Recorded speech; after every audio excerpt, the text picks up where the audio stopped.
नमस्कार दोस्तों, मैं डॉक्टर मृण्मय कुमार धर, orthopaedic surgeon, Raiganj medical college. आज एक बार फिर आपके सामने आया हूँ कुछ नई तरीके की बात करने के लिए। आज हम बात करते हैं कि जोड़ों की दर्द के ऊपर। जैसे कि ठंड का महीना आ रहा है, अभी जोड़ों का दर्द बहुत बढ़ जा रहा है बहुत लोगों का। तो जैसे कि घुटने का दर्द हो गया या फिर हाथ या पैर के छोटे छोटे जो जॉइंट्स हैं उनके दर्द इस टाइम पे बढ़ जाते हैं। किसी किसी में ये दर्द साल भर रहता है, किसी किसी में ये चीज़ किसी कारणवश के ज़्यादा बढ़ जाता है। जैसे कि कोई हेवी वर्किंग करना, बहुत भारी सामान उठाना, दिन भर काम करना वगैरह वगैरह ऐसा कुछ। तो अब हम एक ऐसे पेशेंट के देखते हैं जिनको सुबह उठने के बाद बहुत ज़्यादा दर्द बढ़ जाता है, जिसको हम मॉर्निंग स्टिफनेस कहते हैं। सुबह के समय पे शरीर इतना दर्द करता है कि सुबह पेशेंट बिस्तर छोड़ने को मन नहीं करता उनको। हाथ के सारे छोटे छोटे जो जॉइंट्स है उनमें दर्द शुरू हो जाता है पेशेंट को, और ओवरऑल जो होता है पेशेंट खुद दर्द के मारे डिप्रेशन में चला जाता है। तो इसको हम क्लासीफाई करने अगर गए तो तब उसको हम दो तरीके का बात का दर्द कह सकते हैं इसको। जैसे एक हो गया सिंपल आर्थराइटिस, जो मेनली घुटने को मतलब हाथों के जो जॉइंट है उसको इफेक्ट करता है। वो कभी कभी कमर के कूल्हे के जॉइंट को भी इफेक्ट करता है, कभी कभी कंधे के शोल्डर को भी इफेक्ट करता है। और दूसरा हो गया हमारा रियूमाटॉइड आर्थराइटिस कहते हैं हम हमारी भाषा में। तो उसका मतलब ये हो गया कि गठिया बाई बोलते हैं उसको हम हिंदी में। तो ये हो गया हमारा गठिया बाई। जैसे कि यहाँ पे हमारे पास एक मॉड्यूल है, इसको हम रियूमाटॉइड आर्थराइटिस कहते हैं। ये जो है ये एक ऑटो इम्यून डिसऑर्डर है। इसका मतलब ये हो गया कि आपके शरीर का खुद के ही कोशिकाएं वो शरीर के ही इम्यून सिस्टम के खिलाफ काम कर रहा है। शरीर ये नहीं समझ पाता कि ये अपना है या पराया, और शरीर में कभी भी ऐसा दिखता है तो वो उस टिश्यू को, उस कोश को वो डिस्ट्रॉय कर देता है। तो इसमें ये होता है कि बहुत सारे कारण हैं इसके पीछे। शरीर के ही कुछ एंटीजेंस होते हैं जिसको हम HLA कहते हैं, ह्यूमन ल्यूकोसाइट एंटीजन। उसके वजह से क्या होता है कि साइनोवाइटिस हो जाता है। ये जो जॉइंट है इस जॉइंट में स्वेलिंग हो जाएगा, सूजन आ जाएगा हमारे जोड़ों में।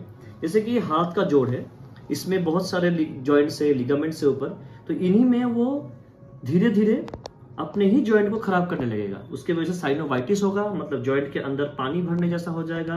फिर क्या होगा, धीरे धीरे सारा जो नीचे का कार्टिलेज एरिया है, जो एक हड्डी के ऊपर जो एक नरम परत होता है, वो फिर वो खराब होने लगता है। तो उसके चक्कर में पेशेंट को स्टीफनेस शुरू हो जाएगा और फिर दर्द बढ़ेगा समय के साथ साथ। जैसे कि हाथों में हम देखते हैं बहुत सारे पेशेंट्स के, तो हाथों में ऐसे डिफॉर्मिटीज आ जाता है।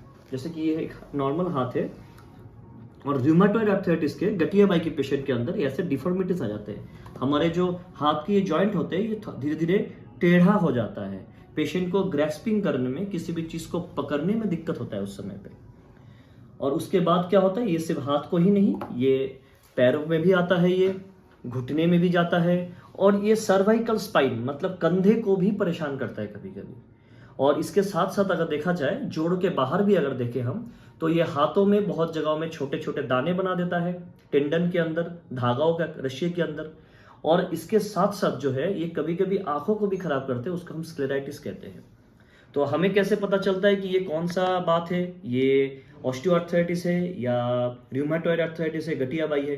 तो उसके लिए हमें पेशेंट को पहले पूरा क्लिनिकली हेड टू टो, सर से लेके पैर तक अच्छे से क्लिनिकली एग्जामिन करना पड़ता है।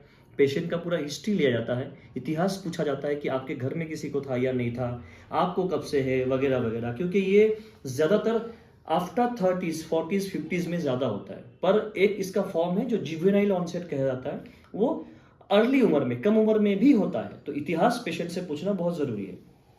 और उसके बाद हम कुछ टेस्ट करते हैं, जैसे खून के कुछ जांचें करते हैं हम इसके लिए। कुछ नॉन स्पेसिफिक मार्कर होता है इसमें, जैसे कि CBC कराते हैं, उसके अंदर ESR आता है। एक CRP बोल के टेस्ट है, वो हम देखते हैं। तो ये दोनों मार्कर्स हाई आता है। उसके बाद हम एक रूमेटॉइड फैक्टर आता है RF, तो उसका टेस्ट करते हैं, जो कि 80% गठिया बाई के पेशेंट्स में वो पॉजिटिव आता है। और उसके बाद भी अगर हमें कोई मन में जांच रह जाए कि नहीं अभी भी हमें सैंग्विनिटी नहीं मिल रहा है, तो हम उस समय पे क्या करते हैं कि CCP एंटीबॉडी बोल के एक और जांच होता है, जो कि काफ़ी महंगा है, तो हम हर पेशेंट पे नहीं करा पाते, फिर भी हम वो कर लेते हैं। तो उसमें काफ़ी हद तक ये हमें पता चल जाता है कि ये कौन से तरीके का बात है। तो अब हमें कैसे पता चलेगा कि ये ऑस्टियोआर्थराइटिस है, मतलब सिंपल बात है, या फिर जो उम्र के साथ साथ जो होता है वो, या फिर ये रूमेटॉइड आर्थराइटिस है, मतलब ये गठिया बाई है। तो इसके लिए वीडियो काफ़ी लंबा हो रहा है, तो हम अगले वीडियो में उसके बारे में डिस्कस करेंगे। फिलहाल इतना अगर आपको अच्छे से समझ में आ चुका है तो आगे आप कांटेक्ट करिए। मैं आपके खुद के शहर का खुद का डॉक्टर मृन्मय, प्लस मेरा असिस्टेंट है मिस्टर शहनशाह। तो आप नीचे दिया हुआ नंबर पे कांटेक्ट कर सकते हैं। और तब तक स्वस्थ रहे, तंदुरुस्त रहे और व्यायाम करते रहे।